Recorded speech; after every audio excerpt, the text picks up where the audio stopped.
बॉलीवुड में किछ दिन पहिने हनी सिंह के एकटा गीत आयल छल मैनियाक, जे कि हरेक सामाजिक संजाल में बहुत बेसी चर्चा में आयल छलै। ओहि गीत में भोजपुरी के मिक्स कयल गेल छलै, ओहि के लऽ कऽ आरो भोजपुरी इंडस्ट्री से लऽ कऽ बॉलीवुड में हरेक क्षेत्र में ई बहुत कंट्रोवर्सी के बात एखन बनि चुकल छै। कियाक तऽ एहिमे जे दू आखर भोजपुरी शब्द छै से एखन बहुत अश्लील के रूप में मानल जाइ छै।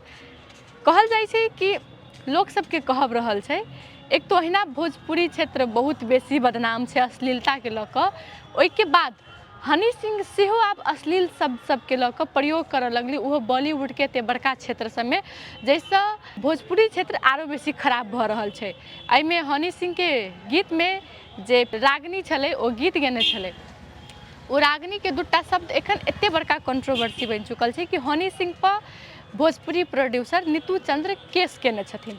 ओ कहै छथिन कि ई हुनकर गीत में जे दू शब्द छै महिला सबके लेल अपमानजनक छै, महिला सबके लेल अपमान कऽ रहल छै। एहन एहन एते बड़का बड़का रैपर छथिन ओ, ओहिके बाद एहन एहन गीत सब, एहन एहन बोल सब ओ गीत में रखै छथिन तऽ अपन सबके समाज में केहन असर पड़तै, खास कऽ कऽ महिला सब पर।